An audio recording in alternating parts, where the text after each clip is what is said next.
नमस्कार दोस्तों, आप सभी का आज की इस वीडियो में बहुत बहुत स्वागत है। हमारे शास्त्रों के अनुसार जो महिला आटा गूंथते समय उसमें डाल देती है ये चीजें, तो उस घर की तरफ माता लक्ष्मी खिंची चली आती है और उस घर में सौभाग्य का ऐसा योग बनता है कि घर मालामाल हो जाता है। वहीं अगर आटे को गूंथते समय कुछ बातों का ध्यान रख लिया जाता है तो उस घर से नकारात्मकता दूर चली जाती है और घर में सकारात्मक ऊर्जा का वास हो जाता है। आटे के साथ किए गए ये छोटे छोटे उपाय घर में समृद्धि और तरक्की के रास्ते खोल देते हैं। इसलिए इन बातों की जानकारी हर किसी को होनी ही चाहिए। ये आटा वो ही आटा है जो घरों में रोटी बनाने के काम आता है, लेकिन लोगों को इस बात की जानकारी नहीं होती है कि ये आटा उनकी अमीरी और गरीबी के लिए भी जिम्मेदार हो सकता है। घर की महिलाओं से आटा गूंथते समय कुछ ऐसी गलतियां हो जाती है जिनके कारण घर में आ सकती है दरिद्रता और कंगाली। वहीं आटा गूंथते समय कुछ बातों का ध्यान रखने से गरीब परिवार भी रातों रात अमीर बन जाता है। आइए आटे से संबंधित इन सभी बातों को थोड़ा विस्तार से जान लेते हैं। पहली बात है कि कुछ महिलाएं आटे को गूंथकर बहुत समय तक छोड़कर रख देती हैं और बहुत बाद में उसकी रोटियां बनाती है। ये गलती एक तरफ तो स्वास्थ्य के लिए बहुत हानिकारक है, दूसरी तरफ ऐसा आटा नकारात्मक ऊर्जा को भी सोख लेता है, जिससे इस आटे की रोटियां खाने वाले इंसान की तरक्की रुक जाती है। जो काम करते हैं उनका कामकाज चौपट हो जाता है और जो पढ़ाई करते हैं उनका पढ़ाई में मन लगना बंद हो जाता है। इस प्रकार ये छोटी सी गलती उस परिवार को बर्बादी और गरीबी की ओर मोड़ देती है।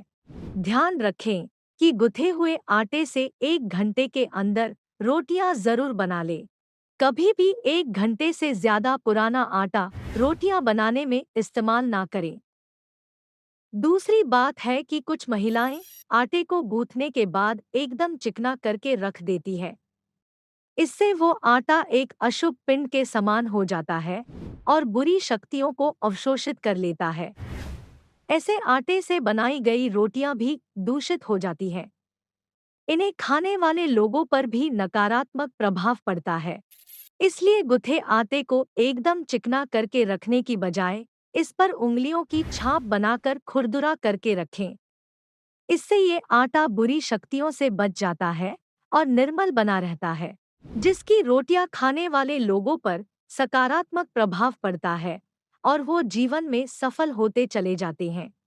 तीसरी बात है कि कुछ महिलाएं तवा, चकला और बेलन को रसोई में कहीं भी और कैसे भी रख देती है। इन चीजों को रखने के कुछ नियम हैं, जिससे माता अन्नपूर्णा की कृपा उस घर पर बनी रहती है, क्योंकि रसोई उनका वासस्थल माना जाता है। ध्यान रखें कि चकला और बेलन को हर समय एक साथ रखें। इन्हें अलग अलग रखने की गलती ना करें। इन्हें कभी भी खड़ा करके ना रखें, बल्कि लिटाकर एक साथ रखें। वहीं अगर बात की जाए तवे की, तो इसे भी खड़ा करके नहीं रखना चाहिए, बल्कि लिटा कर ही रखना चाहिए। तवे को चूल्हे के दाईं तरफ रखना चाहिए। तवा, चकला और बेलन को रसोई में साफ सुथरा करके रखना चाहिए और इन्हें खुले में रखने की बजाय छुपाकर रखना चाहिए। इन सभी सावधानियों से आटे से बनी रोटियां घर में सुख और समृद्धि लेकर आती हैं और उस घर में बरकत बनी रहती है। चौथी बात है कि आटे से बनी पहली और आखिरी रोटी को घर के किसी भी सदस्य को कभी भी खाने के लिए ना दें, क्योंकि हमारे शास्त्रों के अनुसार पहली रोटी गाय और आखिरी रोटी कुत्ते के भाग की होती है। इन रोटियों को खुद खा लेने से पाप लगता है और उस घर की तरक्की रुक जाती है और घर में धन आना कम हो जाता है। अगर गाय या कुत्ते को ये रोटियां देना किसी कारण से संभव ना हो, तो इन्हें चींटियों को भी डाला जा सकता है। इससे घर में पैसा जुड़ने लगता है और पितृ दोष भी खत्म हो जाता है। पांचवी बात है कि रोटियां दुख के साथ नहीं बनानी चाहिए, बल्कि रोटियां खुशी खुशी भगवान का नाम लेते हुए बनानी चाहिए।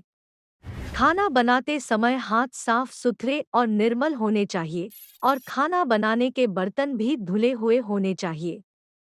एक बात का खास ख्याल रखें कि कभी भी एक साथ 3 रोटियां किसी को भी ना परोसे और ना ही 3 रोटियां खाएं। अगर भूख 3 रोटियों की ही है तो या तो एक टुकड़ा और खा ले या फिर एक टुकड़ा कम खाएं। ऐसे करने से घर से दुर्भाग्य दूर रहता है और सौभाग्य का आगमन होता है। छठी बात है कि आटा गूंथते समय उसमें थोड़ा दूध अवश्य डालें। चाहे 1 चम्मच ही दूध क्यों न डालें, लेकिन इसे जरूर डालें। इससे रोटियां बनाते समय उठी खुशबू सकारात्मक ऊर्जा और माता लक्ष्मी को आकर्षित करती है। इससे घर में धन का आगमन शुरू हो जाता है और पैसा बारिश के पानी की तरह बरसता है। ऐसे घरों को मिलता है राजयोग और दुनिया इनके सामने झुकती है। इनके सभी काम बनने लगते हैं और जीवन में मनचाही सफलता प्राप्त होने लगती है। आप चाहे तो पूरा आटा भी पानी के स्थान पर दूध से गूंथ सकते हैं, लेकिन ऐसा जरूरी नहीं है। 1 चम्मच दूध भी आटे में डालने के लिए काफी रहता है। सातवीं बात है कि आटा गूंथते समय उसमें तुलसी के कुछ पत्ते अवश्य डालें। चाहे 2 या 4 पत्ते ही क्यों न डालें, लेकिन इन्हें जरूर डालें। इससे आटे में देवीय गुण आ जाते हैं और रोटियां प्रसाद की तरह हो जाती है।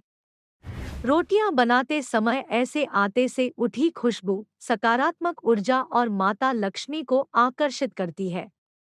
इससे घर में सकारात्मक ऊर्जा का वास हो जाता है और पैसे के नए नए स्रोत खुल जाते हैं। ऐसे घरों को भी मिलता है राजयोग और दुनिया इनके सामने झुकती है। इनके भी सभी काम बनने लगते हैं और जीवन में मनचाही सफलता प्राप्त होने लगती है। दोस्तों, इस वीडियो में दी गई जानकारी के अनुसार महिलाएं इन बातों को ध्यान में जरूर रखें और इनका अनुसरण करें ताकि आपका घर धन धान्य से भरा रहे। दोस्तों, आज की वीडियो में बस इतना ही। आपसे रिक्वेस्ट है कि वीडियो को तुरंत लाइक कर दें और रोजाना इसी प्रकार की वीडियोस को देखने के लिए हमारे चैनल को सब्सक्राइब करके बेल आइकॉन को जरूर दबा दें ताकि इसी प्रकार की ज्ञानवर्धक वीडियोस को आप बिल्कुल भी मिस न करें। मैं ज्ञान से भरी एक और वीडियो को जल्द ही आपके लिए लेकर आऊंगी। तब तक के लिए नमस्कार।